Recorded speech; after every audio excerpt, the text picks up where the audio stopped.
नमस्कार, स्वागत है आपका द फोर्थ स्ट्रीट यूट्यूब मंच पर। मेरा नाम है रविंद्र सिंह शोरान। बिहार एसआईआर को लेकर नए नए किस्म के दावे और उनके विरोध में भी दावे प्रतिदावे आ रहे हैं। फाइनल लिस्ट जारी कर दी गई है इलेक्शन कमीशन ने और सब आंकड़े अब जनता के सामने आ गए हैं। एक लिंक दिया गया है, उस पर क्लिक करके अपना वोट देख सकते हैं।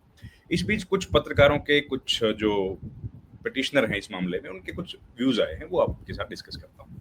पहला मैं दिखाता हूँ आपको धर्मेंद्र योगेंद्र यादव का। योगेंद्र यादव का बाद में दिखाऊंगा, पहले ये देखिए धर्मेंद्र सिंह का। जर्नलिस्ट हैं पटना में। उन्होंने कहा है कि एसआईआर का आंकड़ा बिहार वालों के लिए पहेली बन गई है, समझ नहीं आ रहा क्या है। रिपोर्ट से राजनीतिक दल के नेता परेशान हैं, गुणा भाग जोड़ घटाव कुछ समझ नहीं आ रहा। सुप्रीम कोर्ट एसआईआर का मामला पहुंचने पर करीब 21 लाख वोट जोड़े गए। अब देखिए 21,53,000, करीब 21.5 लाख वोट नहीं जोड़े गए। लेकिन जोड़ने और काटने के हिसाब को देखा जाए तो 47 लाख वोटर्स के नाम कटे। 47 लाख लोगों के वोट कट गए नाम, बताइए। 21 लाख वोट जोड़ने को विपक्ष इसे अपनी जीत बताएगा। फाइनल कुल वोटर 7.42 करोड़। 24 जून को 2025 को कुल वोटर 7.89 करोड़ ड्राफ्ट लिस्ट से हटाए गए। 65 लाख वोट अगस्त के महीने में 2025 में बचे थे 7.24 करोड़, फिर हटाए गए 3.66 लाख वोट। 6 जोड़े गए 21.53, फाइनलिस्ट 7.42। मतलब ये है कि कंफ्यूजन है, पहली बनी हुई। योगेंद्र यादव ने कुछ सुलझाया है। उन्होंने बोला है गणित तो ये सब ठीक है, लेकिन ड्राफ्ट सूची के 7.24 करोड़ में से काटे गए 3.66 लाख और जोड़े गए 21.53 लाख, तो कुल हुए 7.42 करोड़। असली सवाल यह है कि जब 1 सितंबर तक सिर्फ 16,93,000 नए वोटर्स ने आवेदन किया था, तो उसके बाद के आवेदन फाइनल लिस्ट में शामिल नहीं हो सकते, तो 21 लाख नए नाम कहां से जुड़ गए। मतलब करीब 4 लाख या 5 लाख वोटर्स ऐसे हैं जिनके बारे में अता पता नहीं है। ये योगेंद्र यादव का कहना है।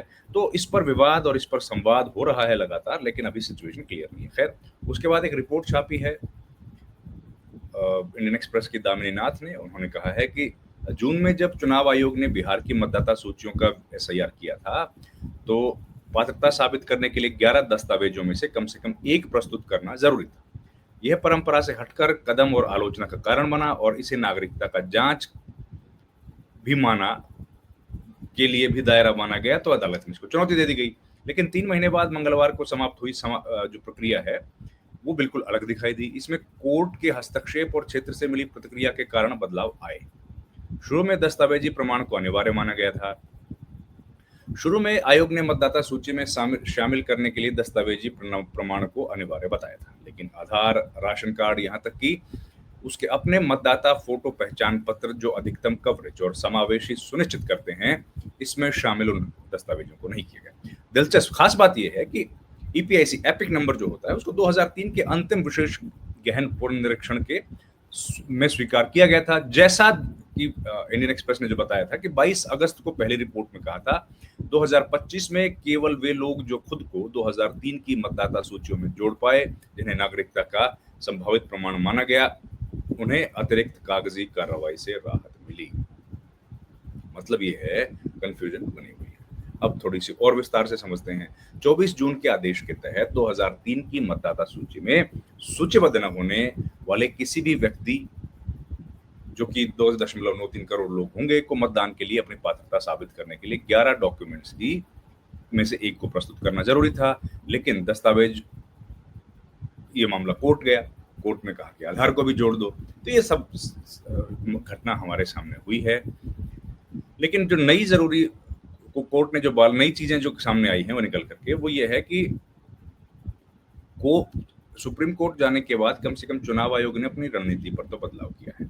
अब ये सवाल उठ रहा है कि जिन लोगों के नाम काटे गए उनमें घुसपैठिए कितने थे, कितने ऐसे लोग थे जो कि भारत के नागरिक नहीं हैं, कितने ऐसे लोग थे जो परमानेंटली कहीं शिफ्ट हो गए, इस वजह से उनका नाम काटा गया है। इसकी सूची अभी भी जारी नहीं की गई। मतलब ये है, सवाल ये उठ रहा है कि जो पूरा माहौल बनाया गया इस देश में कि भाई बहुत सारे घुसपैठिए हैं जिन लोगों ने वोट बनवा लिया है, उन पर क्या कहना है, उसका डिटेल नहीं आया है। खैर, चुनाव आयोग ने जो अधिकारियों को निर्देश दिया कि 2023 की मतदाता सूची से अधिकतम मतदाताओं का पता लगाएं, यहाँ तक कि 2003 की सूची में शामिल किसी व्यक्ति के संबंध स्थापित करके एसआईआर के दौरान पात्रता साबित करने के लिए आवश्यक मतदाताओं की संख्या कम हो सके। सूत्रों ने यह भी बताया, सूत्र के हवाले से खबर आ रही है, बिहार के लगभग 77% मतदाता 2003 की मतदाता सूची से जुड़े।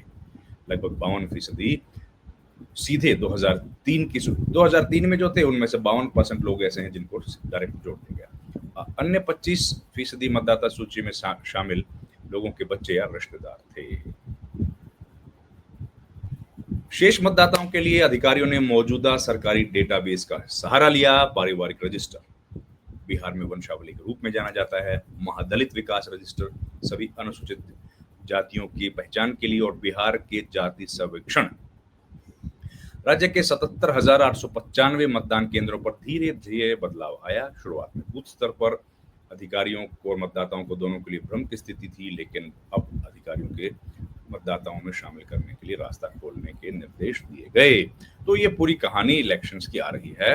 अंतिम सूची में 68.6 लाख नाम हटाए गए, जिनमें अधिकांश कहा गया है कि किसी की डेथ हो गई है, कोई दूसरी जगह चला गया, किसी का 2 बार नाम आ गया है और इस तरह की बातें। लेकिन सवाल ये उठ रहा है कि ये नहीं बताया गया कि भाई ये जो घुसपैठी कितने थे, ऐसे कितने लोग हैं जो बाहर से आए।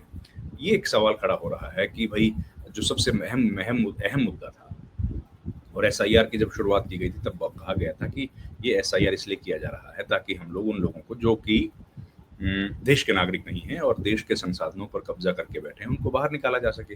अब लेकिन ये नहीं पता लग रहा है कि वो लोग हैं कितने। वो सूची डिक्लेयर नहीं की गई है, वो डिटेल्स अभी तक साझी नहीं की गई।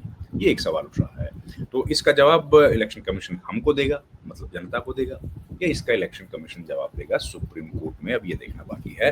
पर फिलहाल जो सूची आई है वो कंफ्यूजन जो था उसकी पहली नहीं सुलझी है। कितने लोगों के नाम काटे गए, कितने लोगों के नाम जोड़े गए, वो कंफ्यूजन अभी भी बना हुआ है। उम्मीद है जल्दी ही इस कंफ्यूजन से पर्दा हटेगा और कुछ नई बातें सामने निकल करके आएंगी। अभी तक कुछ नहीं आया है। इस वीडियो में इतना ही। आपसे गुजारिश है हमारे चैनल को लाइक शेयर सब्सक्राइब जरूर कीजिए। आपका बहुत बहुत धन्यवाद। Thank you very much.